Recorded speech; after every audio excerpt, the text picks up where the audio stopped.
berada di dalam Islam, di dalam iman, di dalam kebaikan. Insyaallah biidznillah pagi ini acara sudah dibuka dengan bacaan Al-Quran, dengan surah-surah yang keutamaannya luar biasa dan berisi kesimpulan atau materi pokok dari Islam kita.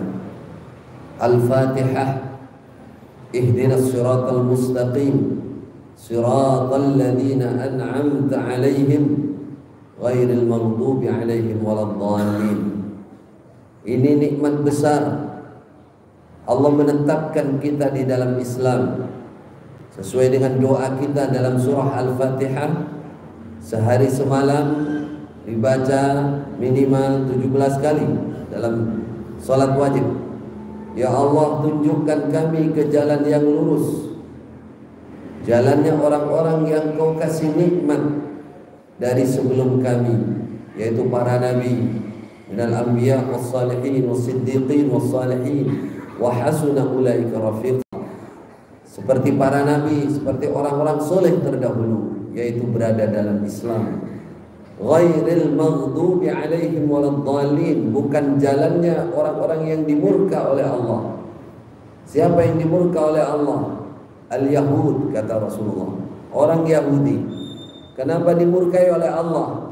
Karena mereka memahami kebenaran, namun mereka menyimpan kebenaran itu dan tidak mengikuti kebenaran itu, mereka ganti dengan kebatilan. Itulah Yahudi.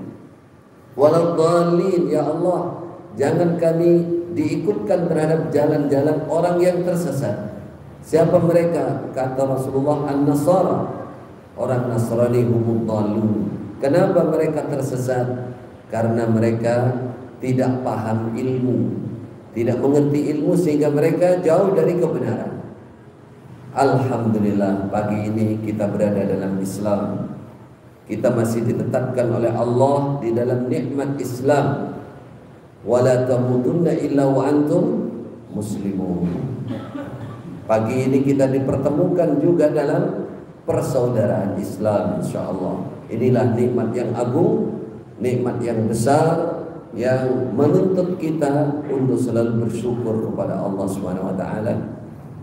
Man yuridillahu bihi khairan yufaqqihhu fid din, kata Rasulullah. Siapa yang dikehendaki oleh Allah baik, maka dia dipahamkan oleh Allah terhadap agama yang benar, yaitu agama Islam. Paham bahwa dirinya berkewajiban menetapi agama Islam sampai ajal mati tiba. Paham bahwa agama yang diterima oleh Allah adalah agama Islam. Wa man yabtaghi ghairal islami dinan falan yuqbala min. Ini petunjuk, ini namanya hidayah dari Allah Subhanahu wa ta'ala. Wa man yurid ayyudillahu yaj'al sadrahu dayyiqan haraja. Siapa yang dikehendaki baik oleh Allah, yasrah sadrahu lil Islam, bisa menerima terhadap Islam. Siapa yang dikehendaki buruk oleh Allah, tersesat, pikirannya, hatinya dengan Islam itu sempit. Melihat Islam itu seakan menjadi musibah, malapetaka. Gara-gara saya Islam, saya menjadi begini. Orang terkucil, orang tertinggal misalkan, orang yang tersulit misalkan. Dibikin begitu oleh Allah ketika dia dikehendaki tersesat dari jalan Allah. Namun pagi ini alhamdulillah kita sama-sama menyaksikan berada di masjid ini, di tempat yang sangat baik ini, kita sama-sama melihat kanan kiri kita bersaudara secara Islam. Marilah kita bersyukur kepada Allah dengan hati yang senang, bahagia. Kita dipertemukan, kita ditetapkan oleh Allah dalam agama Islam. Alhamdulillahirabbil alamin. Terima kasih, jazakumullahu khairan. Pertemuan pagi ini bisa terlaksana kembali. 2 bulan yang lalu saya tidak bisa hadir karena beberapa guru kami dari Madinah Al-Munawwarah datang untuk melaksanakan daurah ilmiah di Kota Batu, Malang. Jadi kami harus menyertai dan mengikuti acara kajian tersebut selama 5 hari atau 6 hari saat ini. Alhamdulillah, ala kulli hal, saya pribadi juga melihat bahwa Bapak Ibu saudaraku kaum muslimin rahimakumullah, ada hal yang sangat penting untuk kita konsentrasi di akhir zaman seperti ini, di mana orang Islam sekalipun sudah punya mindset atau keyakinan ataupun pemahaman yang sudah tidak syar'i lagi, mengukur kehidupan sukses dengan ukuran yang bukan Islami lagi. Maka pagi ini sedikit kita akan bahas tentang bagaimana kriteria hidup sukses menurut Islam, menurut agama kita, menurut Allah dan menurut Rasulullah sallallahu alaihi wasallam. Karena sekarang bisa kita lihat orang mengukur kesuksesan itu yang banyak hanya karena hartanya, yang banyak karena tahtanya, yang banyak karena wanitanya.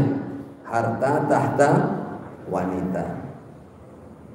Menilai seseorang sukses jika dia hartanya melimpah, jika dia mendapat tahta, pangkat, walaupun harus dibeli juga dengan harta. Kalau dia mendapat wanita, kalau laki-laki wanita mendapat pria sesuai dengan idaman dia, maka dia katakan sukses. Ketahuilah bahwa Allah dan Rasulullah sallallahu alaihi wasallam telah menjelaskan di dalam Al-Quran. Allah menjelaskan dalam Al-Quran dan Rasulullah mempraktekkan dengan sunnahnya bahwa kehidupan yang sukses namanya hayatun najah, an-najah fil hayat. Yang pertama adalah ketika kita menjadi orang yang pandai bersyukur kepada Allah Subhanahu wa taala. Siapa yang menjadi ahli bersyukur, dialah orang yang dikatakan orang sukses. Ciri pertama. Bagaimana ahli bersyukur? Ahli bersyukur itu selalu menghayati bahwa segala nikmat, segala pemberian yang ada pada kita atau ada di sekitar kita semua dari Allah. I'tiraf bin ni'am, mengakui bahwa nikmat itu dari Allah. Hal seperti ini saudaraku kaum muslimin rahimakumullah, kadang kita sudah tidak peka lagi, tidak tanggap, cara Jawa tidak tanggap.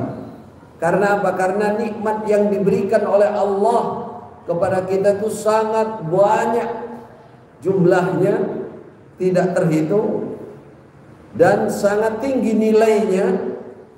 Karena setiap hari, setiap saat kita tidak lepas dari nikmat Allah yang sekian banyaknya itu, lama-lama kita tidak peka, tidak menyangka, tidak mengira bahwa itu adalah nikmat dari Allah yang harus disyukuri.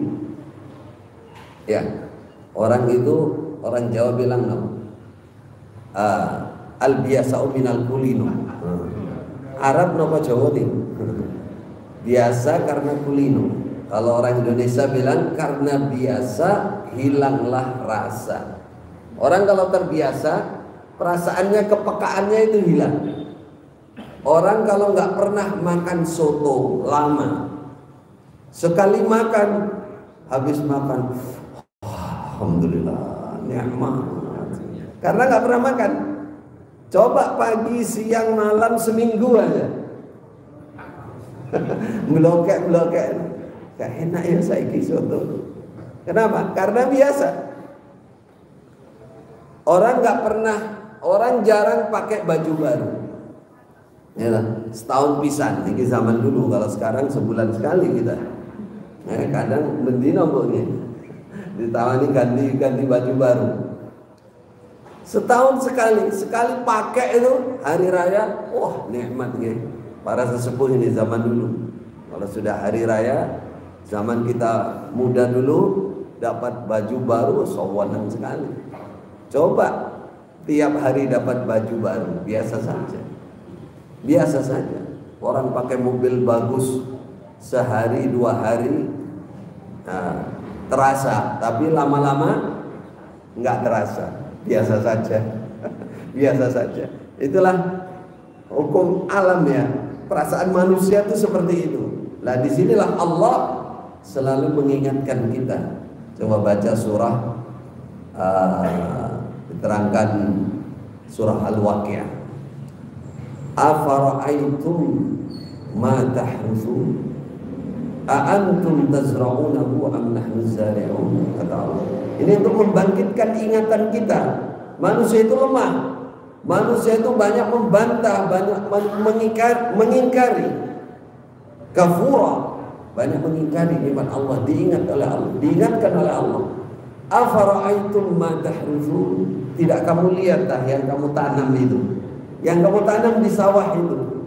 A'antum tazra'unahu am nahnu zari'un, yang menanam menumbuhkan itu kamu atau saya, kata Allah.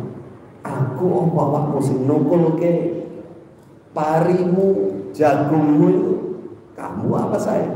Diingatkan oleh Allah. Maka jawabannya Allah. Kita hanya menebar benih, memupuk. Yang menumbuhkan siapa? Allah. Yang menyuburkan siapa? Allah. Pupuk ini, pupuk itu sebab. Ada yang dipupuk malah mati, ya tak? Ada yang disiram, tandurannya disiram malah mati. Karena Allah nggak menghendaki hidup. Jadi yang menghidupkan itu Allah. Kita supaya ingat dengan nikmat Allah. Afara'aitumul ma'alladzi tashrabun, dalam ayat berikutnya. Apa kalian tidak melihat air yang kalian minum? Kata Allah. A'antum anzaltumuhu minal muzni am nahnul munzilun?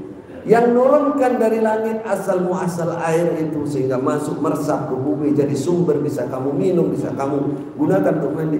Itu Allah, itu saya, apa kamu yang nurunkan? Kata Allah.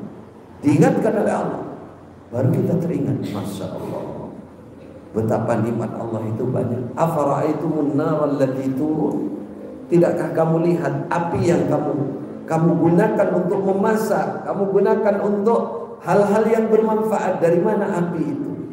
A'antum ansha'tum syajarataha am nahnul munsyi'un? Bahan-bahan yang bisa menimbulkan api, menumbuhkan api itu siapa yang bikin? Kayu-kayu yang bisa menimbulkan? Aku, kata Allah, bukan Anda. Sampai Rasulullah sallallahu alaihi wasallam secara pribadi diingatkan juga oleh Allah. Bagaimana Allah mengingatkan Rasulullah? Padahal Rasulullah pasti orang yang bersyukur nih sudah. Pasti orang yang ahli bersyukur. Itulah Rasulullah. Pasti, ya kan? Tapi diingatkan oleh Allah. Alam yajidka, dikatakan, bukankah Allah menjumpai kamu dhallan fahada? Kamu asalnya orang tersesat, lalu Allah menunjukkan kamu. Kamu dijadikan seorang nabi, seorang utusan. Wa wajadaka ailan fa'aghna. Kamu asalnya melarat Muhammad. Ailan fa'aghna. Lalu Allah mengayakan kamu. Kamu asalnya pengembala kambing Muhammad. Angun wedhus. Cara Jawa ngaten nggih. Diingatkan oleh Allah. Coba itu disebut dalam Al-Qur'an. Supaya teringat masa lalu dan bersyukur dengan nikmat Allah. Mengakui bahwa segala yang ada itu adalah pemberian dari Allah yang harus disyukuri. Fa'adna, kamu asalnya pengembala kambing, kamu berdagang, sukses, lalu kamu nikah dengan siapa? Sayyidah Khadijah, seorang wanita kaya, berpangkat, terhormat di Mekah, yang menjadi rebutan orang di Mekah. Walaupun janda, Sayyidah Khadijah itu jadi rebutan orang di Mekah.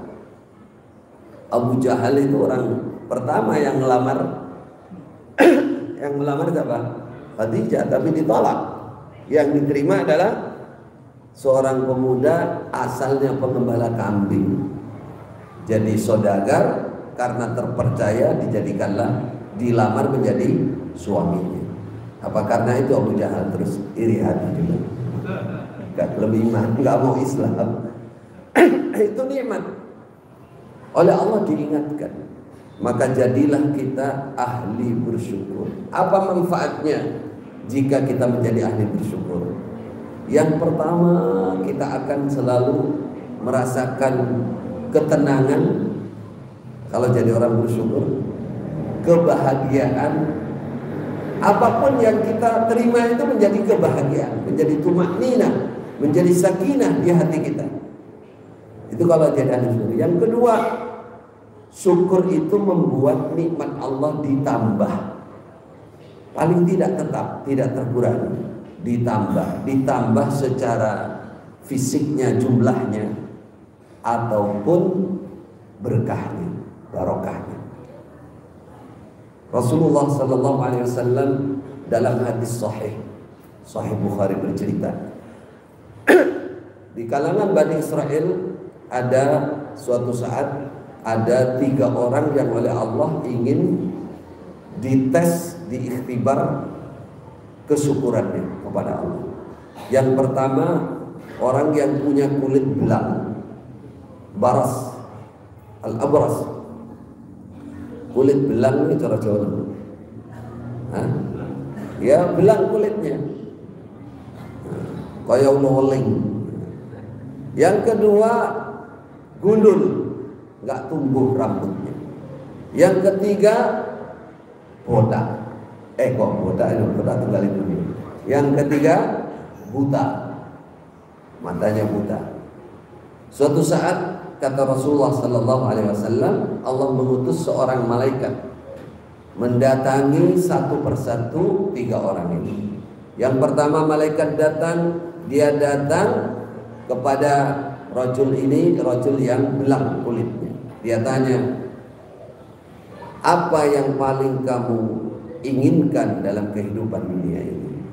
Kata yang belang, aku ingin kulit yang mulus, tidak belang seperti ini. Gara-gara belang seperti ini, saya terhina oleh diantara manusia. Ngelamarnya ditolak bolak-balik. Lamar pisan tolak bolak-balik. Karena kulitnya belang. Dan lamar pisan kok ditolak bolak-balik.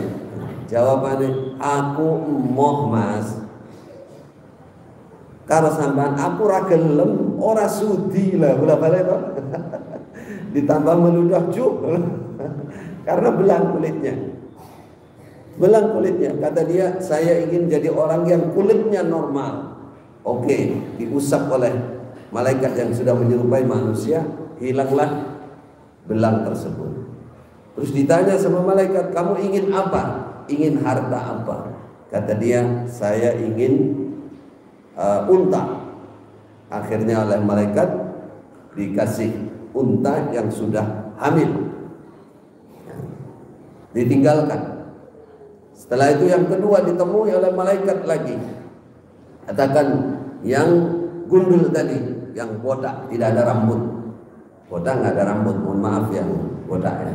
Kalau ini asli memang tidak ada sama sekali, nggak tumbuh rambutnya. Kata malaikat, apa yang kamu inginkan dalam kehidupan ini? Dia jawabnya, saya ingin rambut yang bagus, sehingga saya tidak terhina di kalangan manusia. Orang tilaknya, oh si gundul, si tuyul. Ingin yang seperti itu. Akhirnya malaikat diusap kepalanya, tumbuhlah rambut yang bagus, bergelombang, mudah diatur. Rambut itu tidak semua baik. Kadang orang punya rambut juga istirja juga. Innalillahi. Rambutnya tegak lurus, disurai ini gak kelemahan. Akhirnya digundul juga. Kasih rambut yang bagus. Lalu ditanya oleh malaikat, kamu ingin harta apa? Saya ingin sapi. Oleh malaikat dikasih sapi yang sudah semeteng, sudah hampir melahirkan. Akhirnya unta, sapi ini mana sehingga dia jadi juragan unta, juragan sapi, sak jurang, sak lembah. Diceritakan dalam Sahih Bukhari seperti itu. Yang ketiga didatangi oleh malaikat yang buta, ditanya, kamu ingin apa dalam kehidupan ini? Yang paling kamu inginkan? Saya hanya ingin melihat, agar saya bisa melihat pemandangan, bisa melihat keluarga saya, melihat semuanya. Betapa indahnya kehidupan kalau saya bisa melihat. Diusap oleh malaikat matanya, dia bisa melihat. Lalu ditanya, harta apa yang kamu inginkan? Apa yang kamu inginkan? Dia katakan, saya ingin kambing wedus. Dikasih oleh malaikat seekor kambing yang sudah hamil. Beberapa waktu kemudian mereka sudah menjadi orang yang kaya raya. Zaman dulu bisnisnya atau ternaknya, dia menjadi juragan unta, juragan sapi, juragan kambing. Jadilah mereka orang kaya. Dan disinilah Allah ingin mencoba, ngetes, ikhtibar ini, ikhtibar, imtihan, ujian dari Allah. Datanglah malaikat kepada orang pertama, yaitu si belang. Malaikat menyerupai orang belang. Malaikatnya datang, assalamualaikum, saya orang belang, saya orang hina, saya musafir, saya kehabisan bekal, saya hanya ingin minta 1 ekor unta saja agar saya bisa sampai di perjalanan, bisa kepada keluarga saya. Apa kata si rajul belang ini? Dia katakan, Masya Allah mas, Masya Allah pak, saya nggak bisa ngasih. Ini kewajiban saya, masih harus ini, nggak bisa saya ngasih Anda. Apa kata malaikat yang pura-pura jadi belang ini? Saya kayaknya ingat, Anda dulu ini orang belang. Terus oleh Allah diberi nikmat bisa jadi orang kaya, juragan unta, al-ibi. Kata si orang ini mengatakan, oh tidak, saya ini dari dulu ya tampan yang ganteng seperti ini. Lah harta saya ini, saya memang turunan orang kaya saya ini. Kakek-kakek saya semua orang kaya. Akhadna min al-akabir. Kabirin min al-akabir. Kami ini anak turun orang kaya semua, orang terhormat. Lupa kan dengan nikmat Allah. Kata malaikat, demi Allah, kalau Anda dusta, semoga Allah mengembalikan Anda kepada asalnya, pada asalnya. Ditinggalkan oleh malaikat, dia kembali ke asalnya. Kulitnya jadi belang lagi, unta-untanya mati, hilangkan oleh Allah. Lalu malaikat mendatangi yang kedua.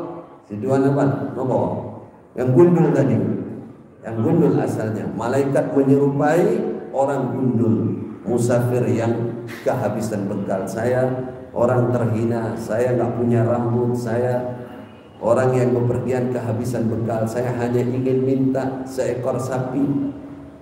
Barangkali saya bisa menggunakannya untuk bisa balik ke keluarga saya. Kata si yang kedua ini jawabannya sama dengan yang pertama. Sehingga malaikat berdoa, semoga Allah mengembalikan kamu ke asalnya.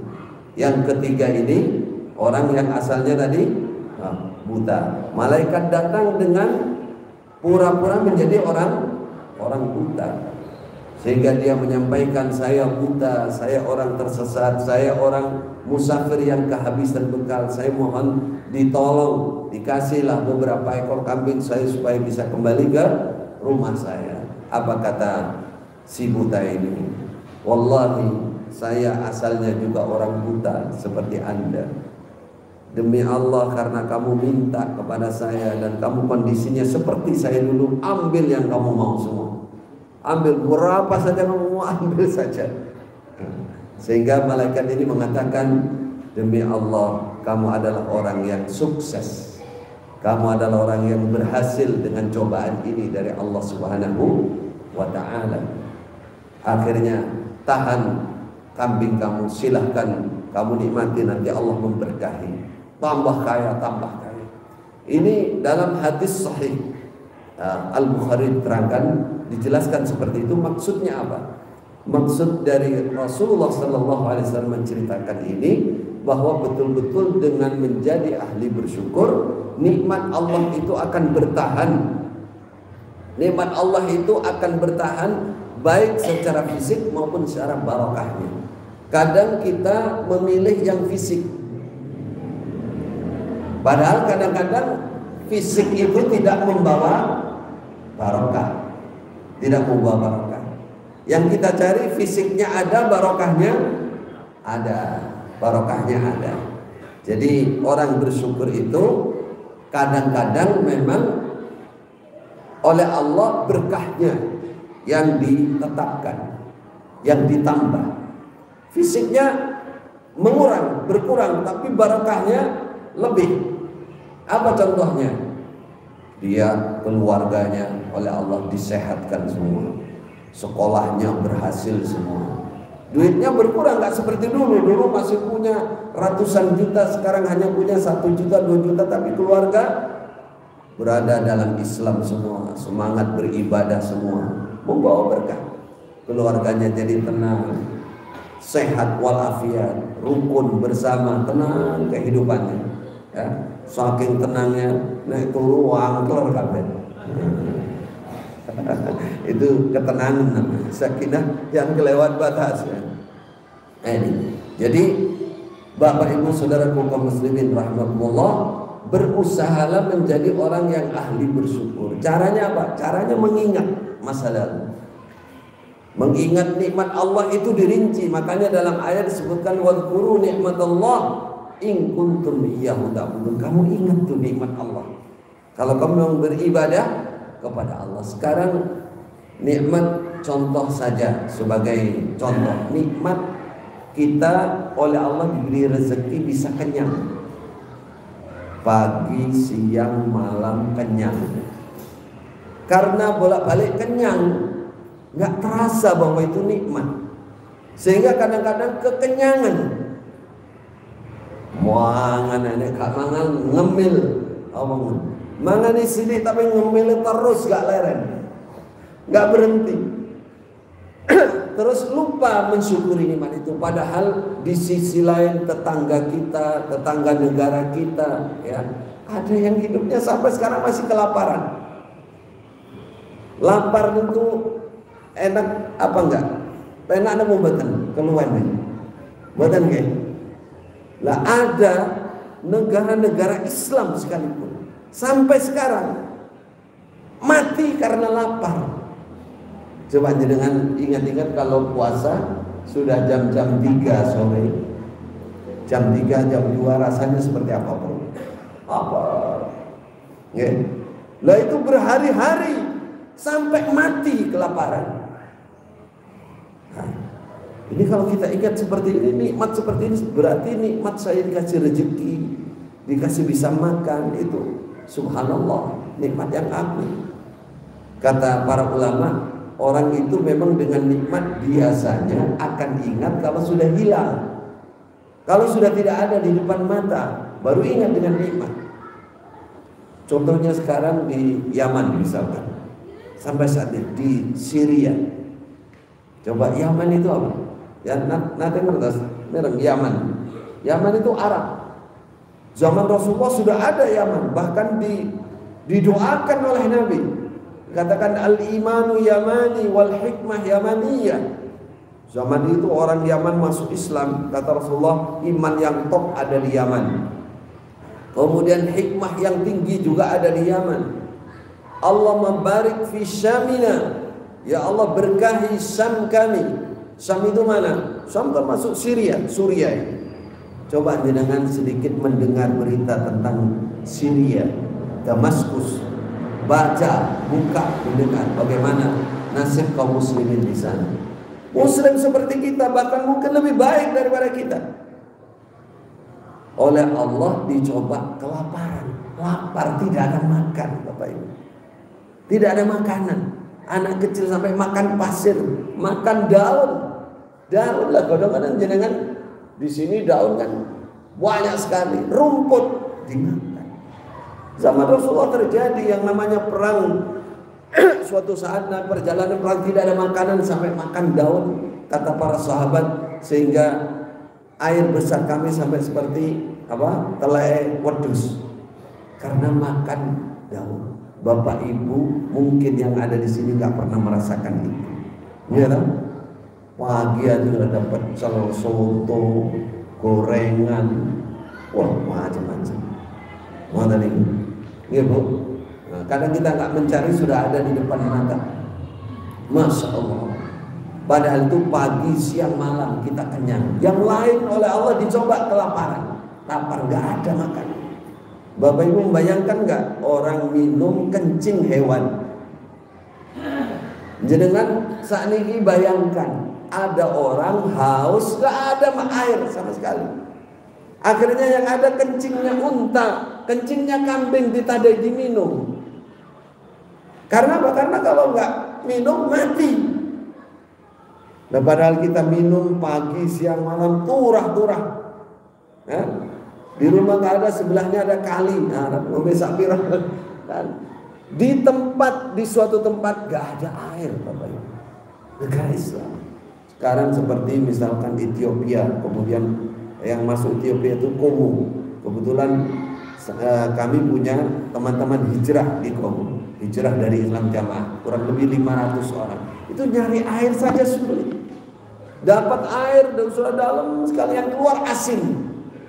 Asin, harus beli air. Belum daerahnya gersang, panas, kurang. Ya. Kalau kita melihat seperti itu, Masya Allah, kita berada di negara kita di Indonesia ini, nikmat Allah luar biasa. Makanya orang Arab kalau datang sini, jannah Indonesia, jannah, surga. Padahal kita nggak merasakan itu kan? Kenapa kita nggak merasakan itu? Karena belum menjadi orang yang ahli bersyukur, nggak memperbandingkan. Nah di situ. Jadi nikmat Allah sekarang, nikmat lagi misalkan nikmat keamanan. Negara kita ini aman. Alhamdulillah kita ibadah lancar, masjid tidak diganggu, ya kan? Aman. Sedangkan di negara-negara Muslim sekalipun sampai sekarang orang mau sholat, mau ibadah coba ditembak dari belakang, mati. Nah, orang mau ngafalkan Quran di Syria itu, anak kecil dipegang kepalanya, potong, bis. Keamanan, istiqrar, al-amni itu dari Allah. Makanya Allah menurunkan ayat khusus dalam masalah ini. Dikatakan wa daraballahu mathalan qaryatan kanat aminatan mutmainnah ya'tiha rizquha ragadan min kulli makan fakafarat bi an'amillah fa'adzaqaha Allah libasal ju'i wal khawf. Allah memberikan gambaran ada sebuah desa, sebuah tempat oleh Allah dibikin aman, tenang. Ya'tiha rizquha min kulli makan. Rezekinya orang desa itu sempurna, datang dari segala arah. Dari perdagangan ada, pertanian ada, pegawai ada, semua dicukupi rezekinya oleh Allah. Fakafarat bi an'amillah. Lalu desa itu, tempat itu kufur dengan nikmat Allah. Fa'adzaqaha Allah libasal ju'i wal khawf. Oleh Allah diganti pakaian kelaparan, didatangkan banjir, didatangkan tsunami, didatangkan pandemi. Ini contoh taun, didatangkan kekeringan, tidak ada air. Akhirnya kelaparan, wal khauf, dan sewaktu-waktu takut karena gempa, karena longsor, karena musuh. Jadi nikmat aman itu luar biasa. Indonesia ini alhamdulillah aman. Ya. Masa-masa kita seperti ini aman. Coba Bapak Ibu yang mengalami zaman G30S PKI, bagaimana kira-kira keamanan? Coba tanya para sesepuh. Dengan sekarang jauh. Kita hidup dalam keadaan aman, tentram. Ini adalah nikmat besar yang tidak boleh kita lupakan. Harus kita syukuri. Bersyukurlah kepada Allah, karena dengan bersyukur itu berarti membawa an-najah, membawa kesuksesan kita semua di sisi Allah nanti. Baik, yang kedua disebutkan hidup sukses itu adalah memiliki pekerjaan atau mencari ma'isyah yang halal dan baik. Ini sukses. Masih punya pekerjaan, bisa mencari ma'isyah yang halal dan baik, itu sukses secara Islam. Berarti kalau dibalik, memiliki pekerjaan tapi tidak baik, tidak halal, tidak sukses.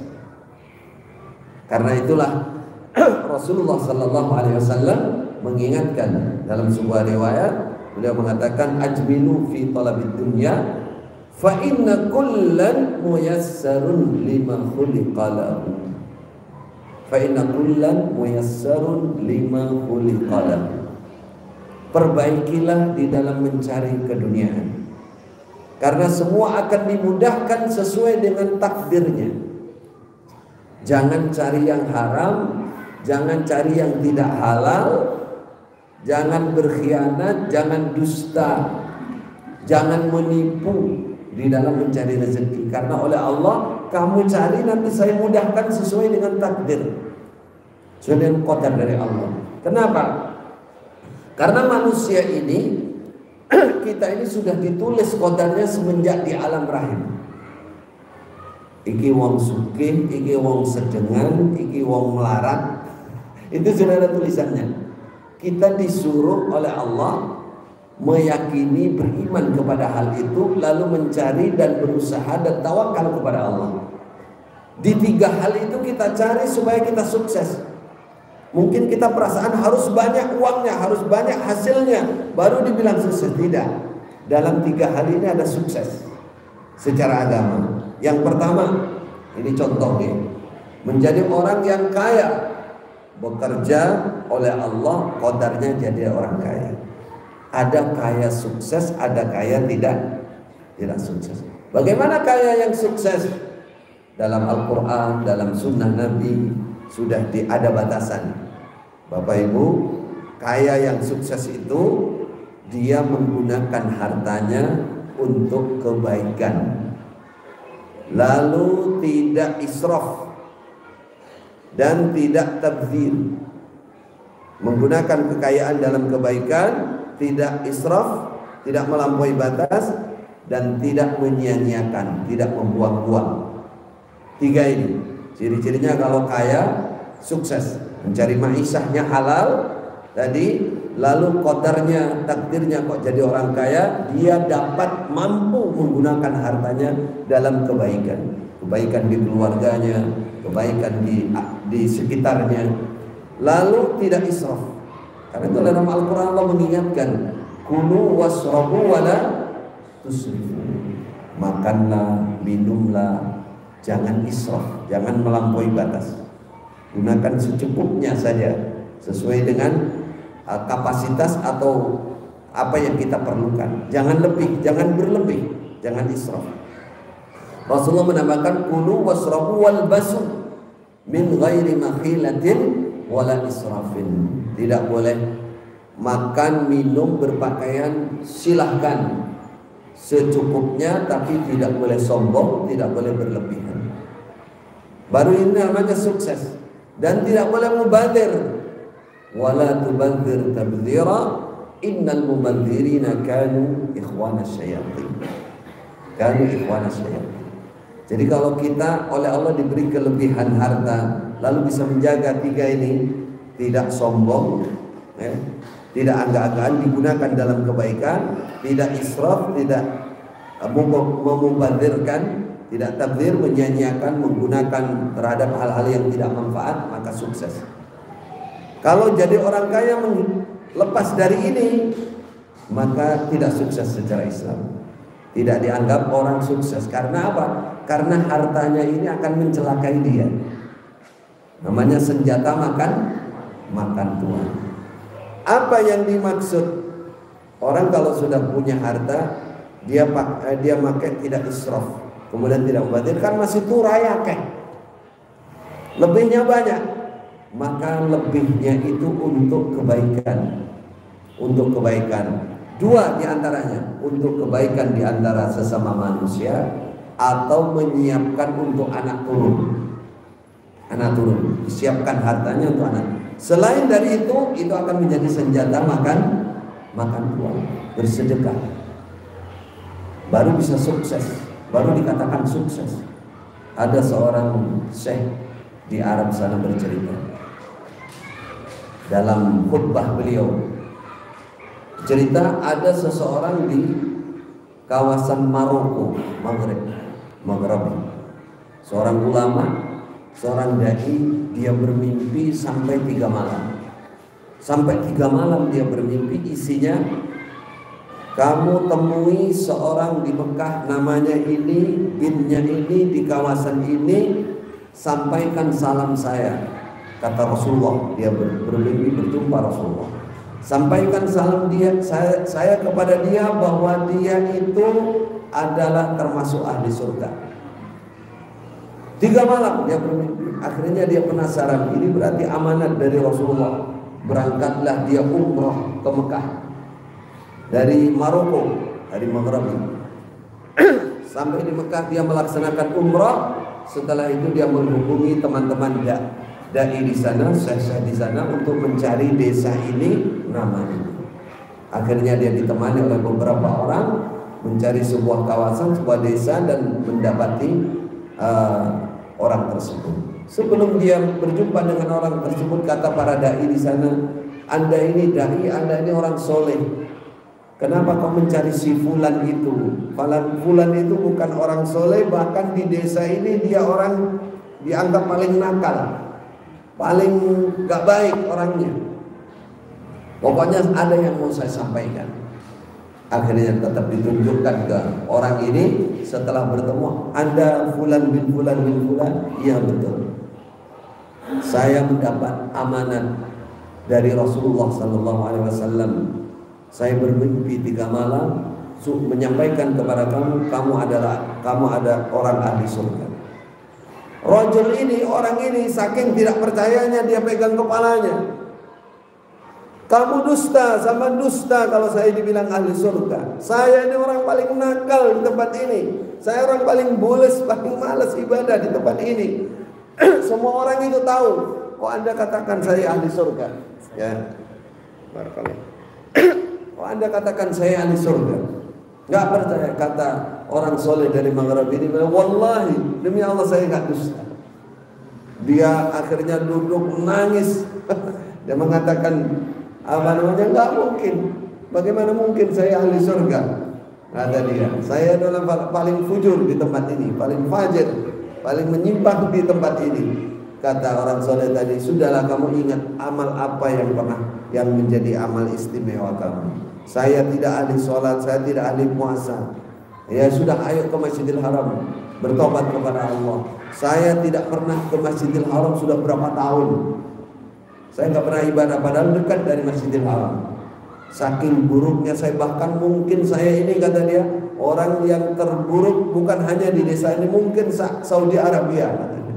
Kenapa saya jadi ahli surga? Gak mungkin, kata dia sendiri gak percaya. Ya sudah, kamu ingat-ingat saja apa kebaikan yang pernah kamu perbuat dalam hidup kamu. Lalu dia sudah tenang, dia mengatakan, diingat-ingat, hanya satu. Mungkin hanya satu. Apa itu? Tetangga saya ada yang ditinggal mati oleh suaminya, oleh bapaknya. Kemudian saya bersumpah demi Allah, gaji saya, hasil pekerjaan saya 50% akan saya kasihkan kepada tetangga saya, karena janda itu orang sudah tua dan banyak tanggungannya.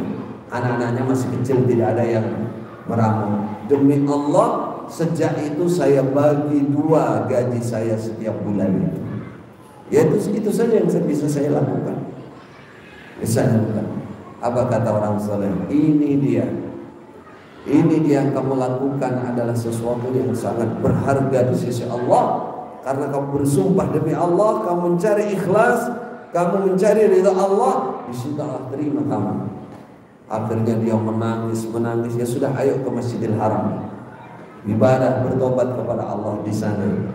Diajak ke Masjidil Haram, dia baru masuk pintu sudah nangis terus. Kemudian sholat 2 rakaat. Di waktu sholat, di sujud yang terakhir, kata orang soleh ini, orang ini gak bangun-bangun. Setelah dilihat, digulingkan, ternyata meninggal dalam keadaan dalam keadaan sujud kepada Allah Subhanahu wa taala. Maka para ulama mengatakan jangan remehkan kecilnya kebaikan jika dilakukan dengan ikhlas. Ini kita bisa ambil hikmah, di mana kadang-kadang surga itu bisa didapat dengan kita melakukan kebaikan yang tidak banyak. Tapi ketika itu ikhlas, maka diterima oleh Allah. Hubungannya dengan poin yang kedua, di mana orang memiliki harta, apapun kondisinya dia, maka gunakan untuk kebaikan. Itulah kehidupan yang dikatakan oleh Rasulullah, kehidupan yang sukses. Kalau jadi orang kaya berlebih, jangan lupa bersedekah. Kalau penghasilnya pas-pasan, jadikanlah hal itu untuk sanggup ibadah dan syukuri. Jadi orang jika ditakdir oleh Allah berlebih tadi, jangan lupa bersedekah. Kemudian jika hasilnya pas-pasan, bisa menerima ing pandum. Terima, ya Allah, ini rezeki dari Engkau. Kok ya pas, mau makan sehari cukup pas, 1 bulan ya pas. Orang itu rai belas.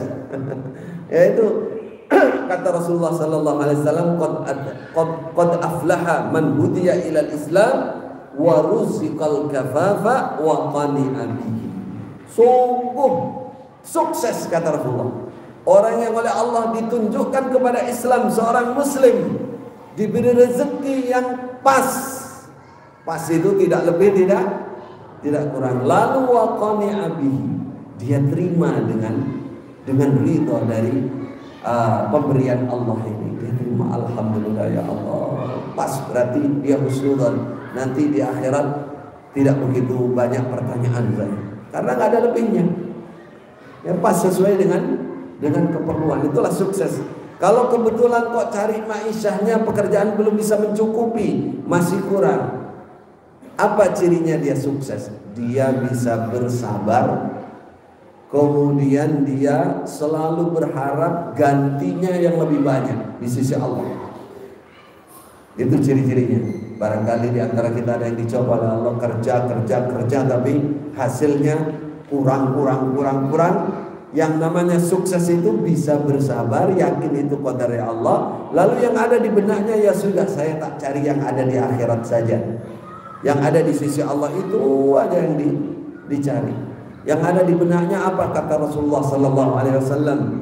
Yadkhulul fuqara al-jannah qabla al-aghniya bi 500 sana. Orang-orang yang fakir selalu kurang, dia muslim, seorang fakir di dunia ini, dia masuk surga 500 tahun sebelum orang kaya. Nah coba, seneng badan. Yang ada di benaknya kalau orang melarat, orang kurang sukses, dia ada yang ada di benaknya itu sesok rasanya Gusti Allah tak salib bawa. Jadi nggak meri ya, nggak apa-apa, aku kurang nggak masalah, tapi aku cari surga. Aku insya Allah bisa masuk surga lebih dulu, 500 tahun. 500 tahun itu sepinoh dan sampai Rasulullah berdoa, Allahumma ahyini miskinan. Ya Allah, hidupkan saya jadi orang miskin. Silakan yang berani berdoa ini. Wa amitni miskinan, matikan saya kondisi miskin. Wahsyurni fi zumratil masakin yaumil qiyamah. Bangkitkan saya bersama rombongan orang-orang miskin besar kiamat. Apakah kita disuruh miskin? Badan. Ini Rasulullah ingin memberitahu kepada umat ini bahwa orang miskin itu secara lahir kelihatannya susah, tapi kalau dia seorang muslim, dia sabar. Justru dia kurang itu dia sabar mencari ridha Allah, selalu ibadah kepada Allah, maka dia masuk surga duluan. 500 tahun ada. Bagaimana mungkin? Nah, dengan perasaan yang seperti itu, akhirnya hilang itu rasa kekurangan itu. Gak apa-apa, gak masalah. Kurang ada apa-apa, yang penting di akhirat saya sempurna dapatkan. Sama dengan jenengan, ya, tidak dapat bagian nilainya hanya 100.000, tapi besok sampean mau dapat 1 miliar. Jadi pas pembagian ngeten iki misalkan habis ini ada bagian merah-merah 1 lembar, carry kanto, innalillahi wa inna ilaihi raji'un, kanto enggak dapat saya. Tapi besok kamu dapat 1 miliar. Kira-kira 100.000 mengganggu pikiran badan. Boten. Jarna karek ngenteni sesuk 1 M. 1 miliar gak kroso. Lalu wong sugih nang wis sugih, ya, uangnya jatuh 100.000 gak kroso sugih. Dia punya di rumah lebih dari itu bermiliar. Ya, itu sama. Orang miskin yang sukses, dia seorang muslim yang ada di benaknya, yang ada di akhirat, sehingga kekurangannya nggak ada masalah. Saya hidup kurang, saya tak sabar, ini cobaan dari Allah. Saya dapatkan surga lewat ini, lewat kesabaran saya ini. Itu yang dikatakan hidup sukses. Kemudian yang ketiga ada 4 ini, kita singkat saja. Yang ketiga adalah orang yang dapat berinteraksi, bergaul dengan sesama dengan akhlakul karimah. Itu baru namanya kesuksesan. Ya. Berarti kalau dibalik, orang yang tidak bergaul, tidak bercampur dengan orang, nggak berinteraksi dengan orang, atau tidak berakhlakul karimah, tidak sukses. Kenapa? Karena hidupnya ya hanya lahirnya saja dia bahagia.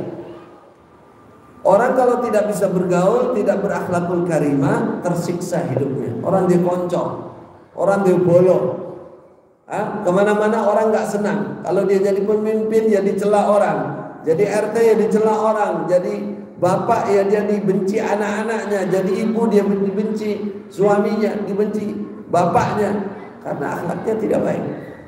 Tapi kalau akhlaknya baik, maka saudaranya banyak, temannya banyak, konconya akeh. Uripnya sukses. Kadang-kadang nggak punya apa-apa, tapi dia di mana-mana ditolong sama orang, karena dia orang baik.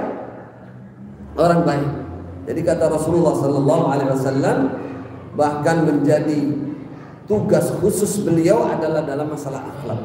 Innama bu'istu liutammima makarimal akhlak. Kata Rasulullah, ittaqullah haitsuma kunta wa khaliqin nasa bi khuluqin hasan. Kamu bertakwa kepada Allah, lalu kamu bergaul dengan manusia dengan akhlak, budi pekerti yang baik, Nah, di waktu Rasulullah Sallallahu Alaihi Wasallam berada di Masjid Nabawi, duduk dengan para sahabat, Rasulullah mengatakan sebentar lagi dari pintu itu akan ada seseorang laki-laki yang dia ahli surga. Masuklah laki-laki orang Ansor, penduduk asli Madinah, bawa sandal, nenteng sandal masuk masjid. Berarti orang biasa. Terus sholat 2 rakaat pergi. Besok lagi Nabi duduk di situ lagi, bilang sama sahabat, sebentar lagi akan ada ahli surga masuk lewat pintu ini. Masuk, ternyata orang itu lagi bawa sandal lagi, nenteng sandal masuk masjid, taruh sandalnya, sholat, pergi. Hari ketiga begitu lagi. Kata Rasulullah, sebentar lagi akan ada orang dari sini masuk, dari sini, dia ahli surga. Akhirnya sahabat Abdullah bin Amr penasaran, rajul ini penampilannya biasa, tapi kok kata Rasulullah sudah pasti surga nih, ahli surga. Akhirnya apa? Abdullah bin Amr pura-pura datangi dia bilang, saya ada masalah dengan bapak, dengan keluarga di rumah, saya tak ikut nginep di rumah sampean ya. Kata rajul Ansar ini, ya silakan. Dia menginap 3 malam. Abdullah bin Amr, ulamanya sahabat. Dia ingin meneliti seperti apa orang yang kata Rasulullah ahli surga, ibadahnya seperti apa. Malam dia pura-pura tidur, dia teliti, ini ibadah malamnya seperti apa ya orang ini. Ternyata apa? Ya bangun malam, ya cuma duduk pikir-pikir sebentar, tidur. Biasalah umumnya orang melakukan itu. Sholatnya ya pokoknya sholat 5 waktu tertib gitu saja, berjamaah, selesai, tidak ada yang istimewa. Kata Abdullah bin Amr, saya 3 hari 3 malam hampir dalam hati saya rasanya, bener nggak nih sabdanya Nabi?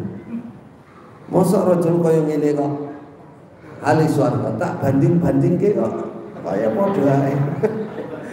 Orang kaca agar karena dia. Ya, akhirnya apa? Abdullah bin Amr di hari ketiga dia bilang sama Rasul, demi Allah saya nggak ada masalah dengan keluarga. Saya diam tinggal di rumah kamu. Saya ingin tahu amalan kamu sebenarnya. Kenapa begitu? Karena Rasulullah 3 hari bilang kamu itu ahli surga. Ternyata amalmu biasa-biasa saja sama dengan tak banding-bandingnya kalau aku doain orang kaca. Nah ini kata Rasul ini, kalau masalah itu ya memang seperti itu, saya nggak ada nambah, nggak ada kurang, seperti itu saya keseharian saya. Jadi dari mana? Tapi Rasulullah nggak mungkin Ustaz, coba apa yang ada pada kamu, istimewamu ini apa sebenarnya? Kamu masih hidup oleh Nabi sudah dibilang ahli surga. Apa kata Rasul ini? Nggak ada. Ya saya hanya seperti yang kamu lihat itu. Ya sudah, kata Abdul Muhammad, dia pulang. Di jalan dia panggil, sini nih. Saya ada ingat sesuatu, kata Rasul. Apa itu? Walaupun ibadah saya hanya seperti itu, saya tidak berada di mana tempat, kapan saja waktunya, ya, kecuali hati saya tidak ada rasa dendam, rasa iri, rasa benci, marah kepada saudara-saudara muslim, kepada sesama muslim, kata Rasul itu. Hati saya bersih, saya nggak ada marah, nggak ada dengki, nggak ada apa dengan sesama saudara muslim. Apa kata Abdullah bin Amr? Ini dia keistimewaannya yang kamu punya, yang saya nggak mampu ini. Tak bandingkan karena orang Islam. Gak dua meri belas karena dulure. Gak punya dendam, gak punya marah apa. Baik, ini gambaran akhlakul karimah. Akhlakul karimah itu memang dimulai dari hati. Orang kalau hatinya bersih, akhlakul karimah itu kalau di hati, contohnya itu tadi, tidak punya dendam, tidak punya dengki, serai. Ya, kalau dia bilang serai ini, iri hati, nggak ada, bersih sama sekali. Lihat saudaranya dapat nikmat, ikut bersyukur walaupun nggak kebagian. Alhamdulillah, tulur untuk rezeki. Apalagi kebagian, nggak kebagian dan melok seneng. Alhamdulillah, nggak ada rasa benci, rasa dengki, nggak ada. Kata Abdullah bin Amr, ini dia yang kamu nggak bisa dikejar oleh orang lain, makanya kamu ahli surga. Makanya ahli surga. Jadi Bapak Ibu sekalian, kalau ingin sukses menjadi manusia sukses secara syar'i, jadilah orang yang berakhlakul karimah. Akhlak yang paling tinggi diantaranya adalah masalah yang terkait dengan hati. Orang kalau sudah tidak punya iri, tidak punya dengki, nggak punya kesombongan, hati, enak hidupnya, sukses hidupnya, koncone akeh, ya nggak pernah dia mau duduk sama siapa bisa. Nabi Sulaiman duduk dengan orang miskin, dia bilang, kenapa Nabi Sulaiman duduk sama orang miskin? Ana miskin, mislukum, ana fakir ilallah. Saya juga miskin, saya tak punya apa-apa, saya miskin kepada Allah. Rasulullah berjalan dengan janda-janda yang sudah tua, nenek-nenek. Rasulullah berjalan dengan orang miskin. Rasulullah duduk bersama orang miskin, memeluk orang miskin. Itu dalam hidup beliau. Hidupnya tenang, indah hidupnya. Tapi kalau orang tidak punya akhlak karimah, yang ada kesombongan, yang ada dengki, maka hidupnya tidak sukses. Punya apapun dia nggak akan pernah puas.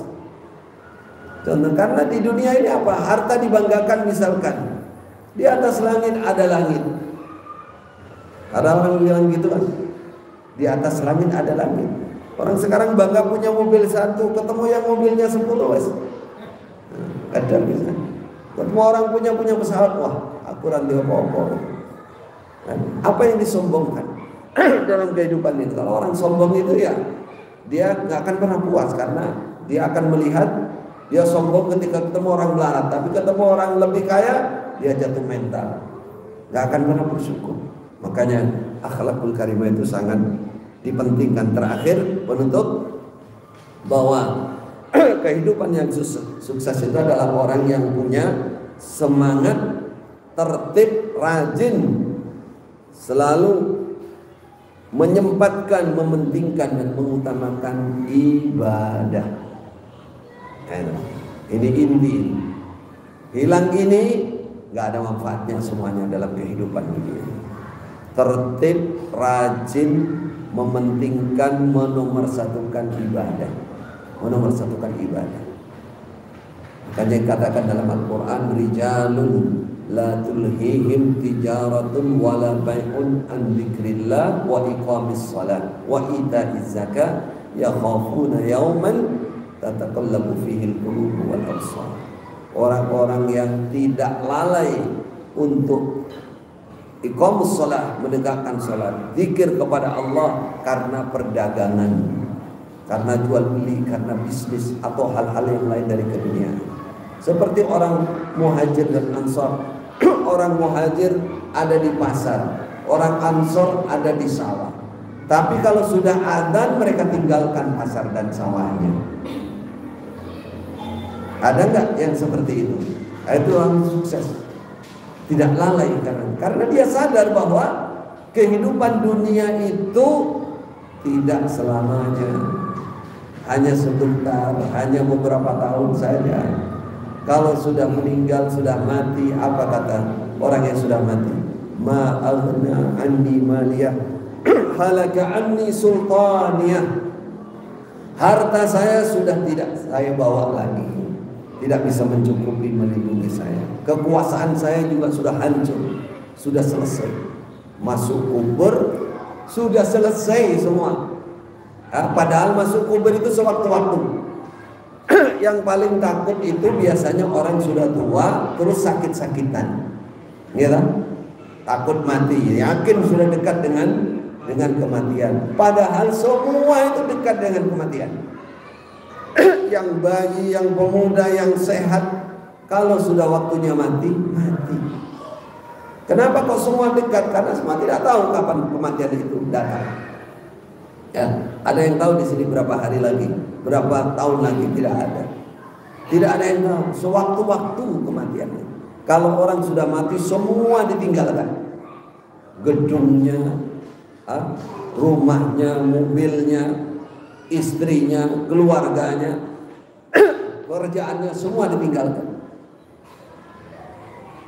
Maka ingatlah ibadah.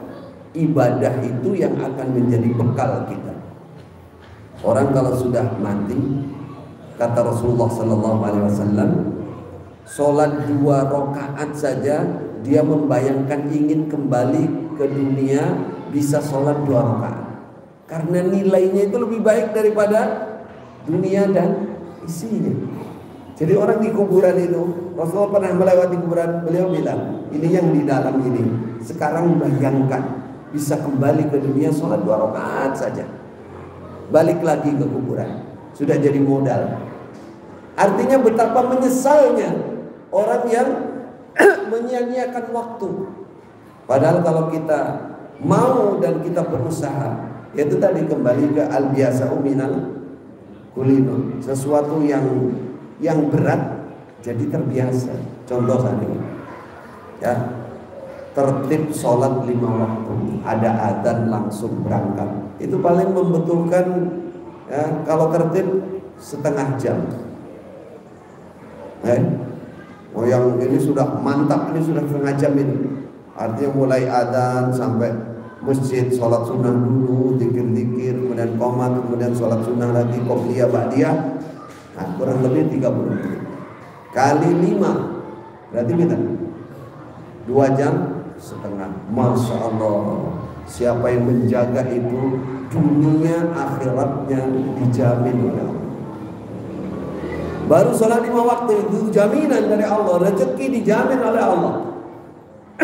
Dalam surah Taha dikatakan, wa'mur ahlaka bis-salati wastabir 'alaiha la nas'aluka rizqan nahnu narzuquk wal 'aqibatu lit-taqwa. Kamu jaga sholat, kamu perintahkan keluargamu untuk sholat, sabar, tetap sholat. Saya jamin rezekinya, kata Allah. Saya ngasih rezeki kamu. Buktikan kalau tak percaya. Saya punya banyak teman hanya dengan modal tertib sholat 5 waktu. Bukan hanya itu. Maksudnya dari 24 jam ambil 2,5 jam khusus tertibkan itu. Maka jaminan dari Allah dunia akhiratnya disukseskan, rezekinya dilancarkan, jauh dari fahsya dan mungkar. Inna salata tanha 'anil fahsya wal munkar. Orang yang menjaga salat dijauhkan dari keburukan yang kecil maupun yang besar. Sumber musibah di dunia ini karena keburukan, saudara. Terjadi rezeki tidak barokah, pekerjaan tidak dapat. Ini berat karena salatnya nggak dijaga. Nah, musibah itu terjadi karena keburukan kita, karena kejelekan kita.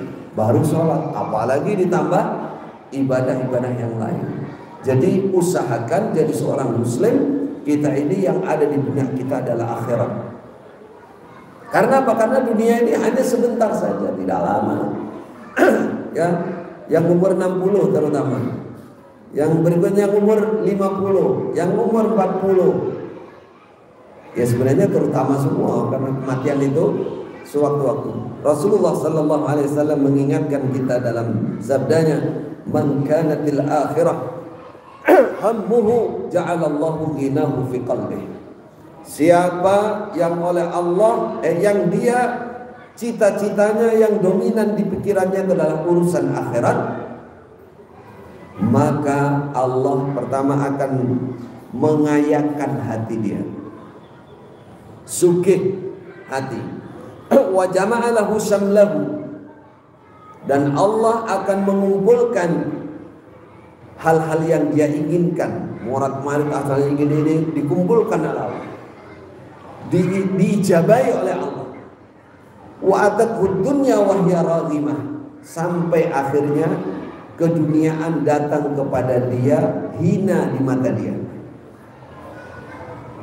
Kaya tapi tidak terpengaruh, tidak rusak karena hartanya. Sugih, tenang. Tapi syaratnya yang ada di benaknya adalah tujuan utamanya adalah akhirat. Adalah akhirat. Sebaliknya, wa man kanat ad-dunya hammahu ja'alallahu faqrahu baina ainihi. Siapa yang di benaknya hanya dunia, maka kefakirannya saya letakkan di dua mata dia. Kata Allah. Apa? Punya apapun dia, setinggi apapun kepemilikannya, matanya ini fakir terus. Lihat apa itu kurang terus, nggak pernah cukup. Ya, meripat tak melek terus ini. Nyawang tonggo, nyawang toko, nyawang sawah, nyawang. Wes ingin tok sini. Kurang terus. Apa yang dimiliki jadi nggak kelihatan. Itu. Wa farraqa alaihi samlahu, oleh Allah dibuat morat-marit kehidupannya. Kita ini perusahaan ini, perusahaan kita morat-marit. Saya ceritakan lagi, pernah ketemu, kalau Ustadz gini kan banyak ketemu orang. Yang saya ceritakan orang kaya, konglomerat, triliunan duitnya. Triliun itu bukan miliar, triliun punyanya. Di depan saya duduk nangis cerita, curhat. Biasanya ke Ustadz ya curhat, minta nasihat atau minta doa. Dikira orang Ustadz kalau ketemu orang kaya terus dapat terus gitu. Bukan yang banyak curhat. Nangis di depan saya, minta bagaimana solusinya, bagaimana doanya, tolong diajari doa supaya. Dia mengatakan, Ustadz saya sekarang umpama hidup tidak punya apa-apa sama sekali, hanya untuk makan minum cukup, tapi saya tidak punya tanggungan, saya sudah senang, saya sudah selesai, ingin seperti itu. Loh, kok triliunan punya? Apa akhir ceritanya? Harta saya, perusahaan saya itu sekitar nilainya 9 triliun. Tapi tanggungan saya kalau ini nggak selesai, berapa tanggungan? 16 triliun. Geblek. Jadi dengan mau lihat orang kaya, wah sombong ya. Padahal itu salah. Itu contoh.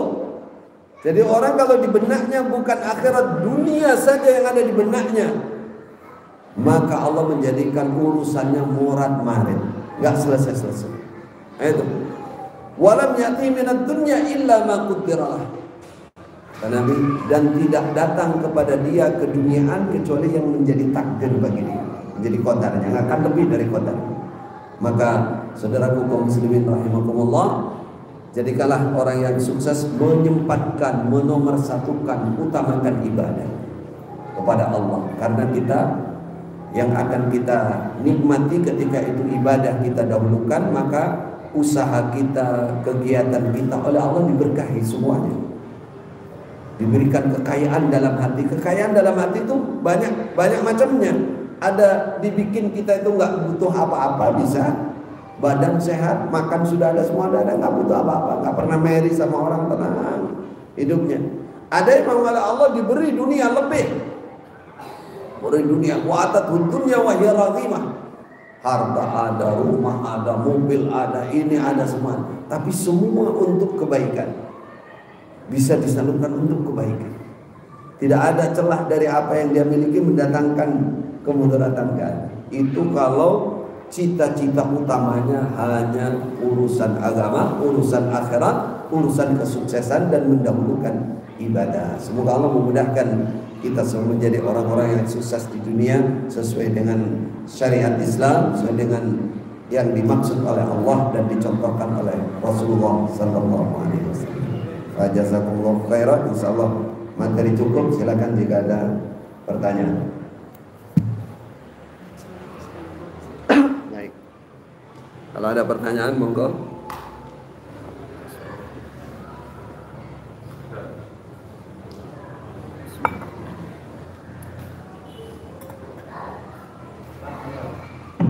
Mungkin Bapak Ibu mungkin ada yang bertanya. Assalamualaikum warahmatullahi wabarakatuh. Waalaikumsalam. Terima kasih Pak Bunda. Di awal Ustaz menyampaikan mengenai Rasulullah SAW ketika masih usia muda dikritik oleh Allah Ta'ala, kamu adalah dulu-dulunya sebagai pengembala. Ini sesuai dengan bulan inilah, Rabiul Awal, kelahiran Rasulullah SAW. Ini menarik sekali bahwa lapor alakum di Rasulullah dalam surat Al-Ahzab 21.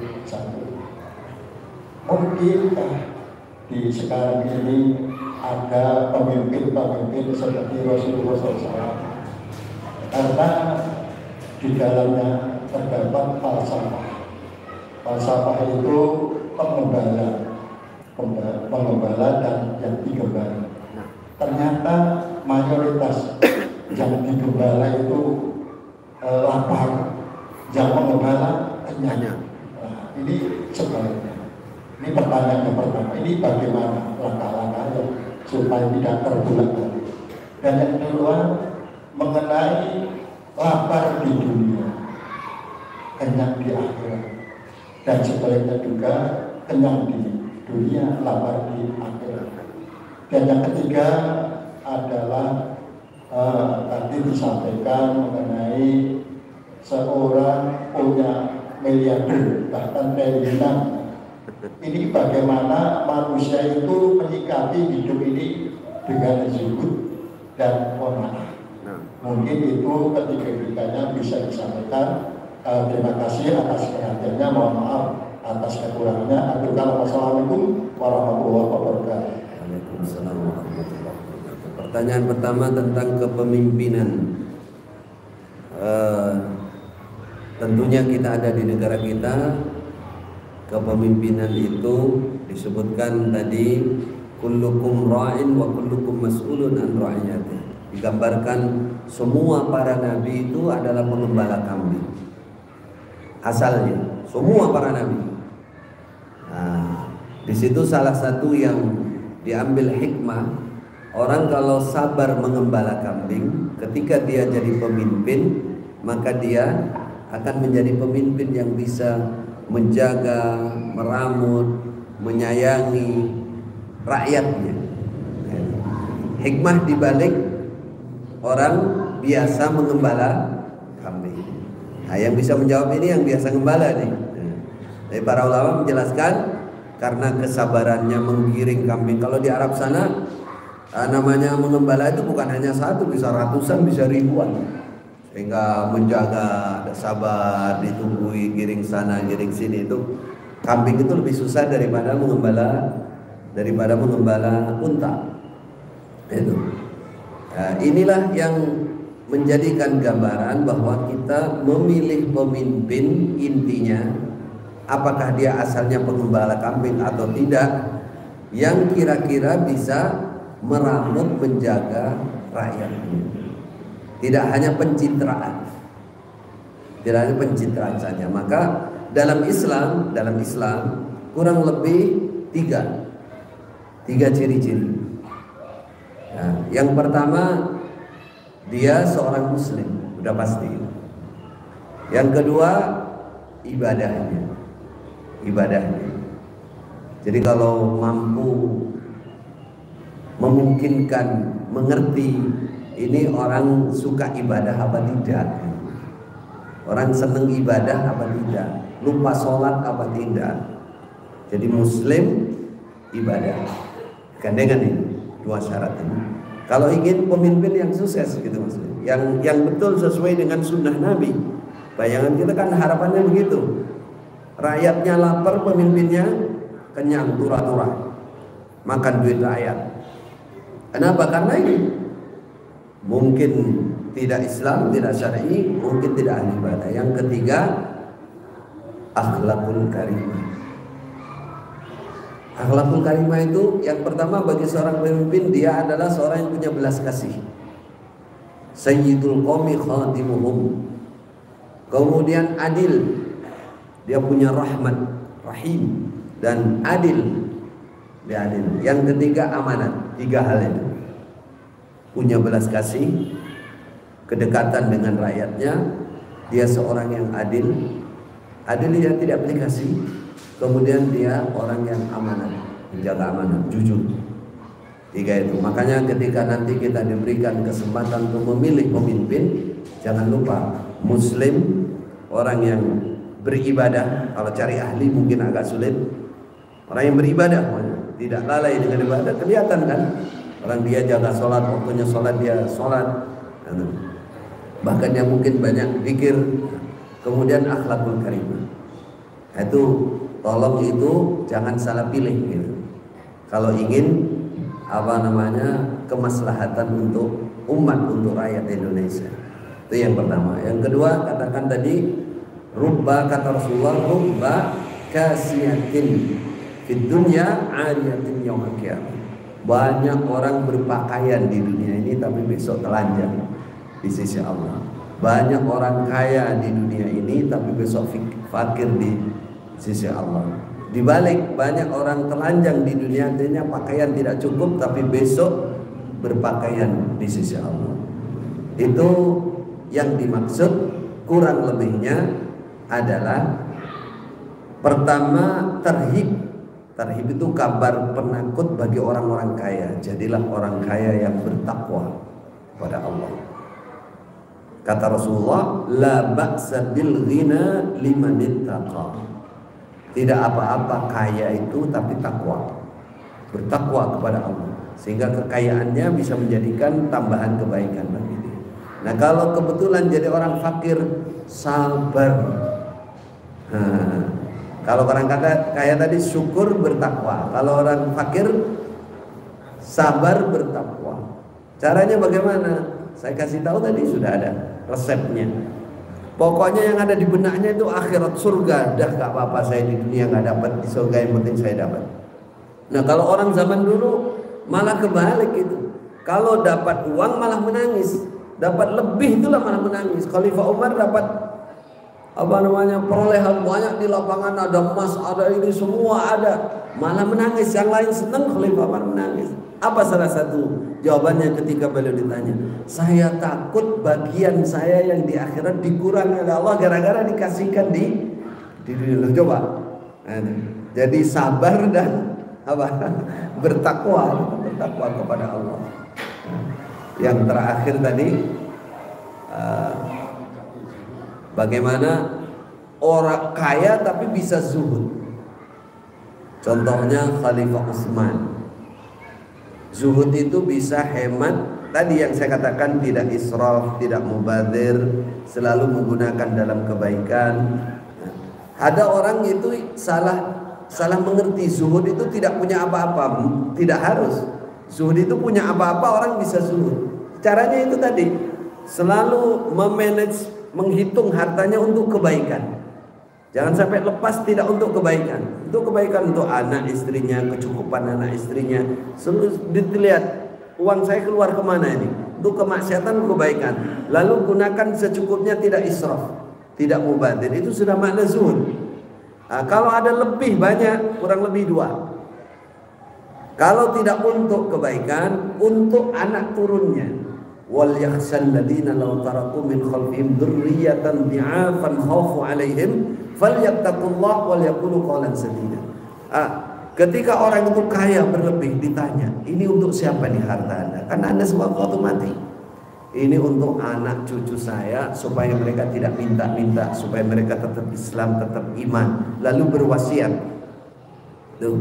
Yang kedua untuk apa? Memang dikasihkan siapa yang mampu, tapi habiskan untuk kebaikan. Dintek namanya deh. Nah, itu sulit tapi susah. Yang bisa melakukan itu Rasulullah, Abu Bakar, Khalifah Abu Bakar baru bisa. Kalau di para pemimpin Islam contohnya Umar bin Abdul Aziz, itu baru bisa, nggak ninggalin apa-apa. Keluarganya itu nggak ditinggalin apa-apa. Semua habis untuk sabilillah, untuk perjuangan. Tapi apakah Allah meninggalkan anak turun mereka setelah mereka? Tidak. Umar bin Abdul Aziz itu ketika mendekati kematian ditanya, "Madza tarakta li ahli?" Apa yang kamu tinggalkan untuk keluargamu? Apa kata Umar bin Abdul Aziz? "Taraktuhum ala taqwallah." Saya tinggalkan mereka terhadap ketakwaan kepada Allah. Baru berapa bulan anak-anaknya sudah bisa sedekah 500 ekor. Kalau sekarang 500 kendaraan untuk fisabilillah. Padahal nggak ditinggali apa-apa. Giliran khalifah berikutnya yang namanya Khalifah Ma'mun, katakan Ma'mun, tanya, tinggalkan apa kamu untuk keluargamu? Oh, anak saya gini, berapa miliar, berapa tanah. Baru 6 bulan kata para ulama, anaknya sudah minta-minta di depan masjid. Anaknya orang keluar sholat berjamaah dari masjid, ya ayuhan nas, ana ibnul khalifah. Hai manusia, aku anaknya khalifah, aku anaknya al-ma'mun. Adakah yang menolong aku? Aku bangkrut. Karena ditinggalkan tidak dalam ketakwaan. Itu zuhud. Jadi zuhudnya orang kaya sudah kita rinci tadi. Gunakan secukupnya, lebih hanya disiapkan untuk anak turun atau digunakan untuk kebaikan. Itu namanya arti dari zuhud. Semoga dimudahkan oleh Allah kita semua menjadi orang-orang yang kaya yang zuhud. Barakallahu fina fikum. Insyaallah cukup. Kita tutup dengan berdoa ya. Bismillahirrahmanirrahim. Alhamdulillahirabbil alamin. Allahumma shalli ala Muhammad wa ala ali Muhammad. Allahumma a'inna ala dzikrika wa syukrika wa husni ibadatik. Allahumma malikal mulki tu'til mulka man tasha' wa tanzi'ul mulka mimman tasha' wa tu'izzu man tasha' wa tudhillu man tasha' bi yadikal khair innaka ala kulli syai'in qadir. Rahmanad dunya wal akhirah.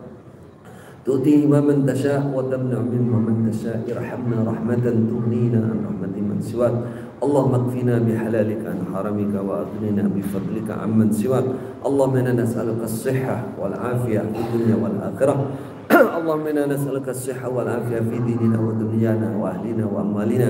اللهم استر عوراتنا وأمن روعاتنا واحفظنا من بين أيدينا ومن خلفنا وعن أيماننا وعن شمائلنا بفضلنا ونعوذ بك أن نغتال من تحتنا. اللهم إنا نسألك رضاك والجنة ونعوذ بك من سخطك والنار.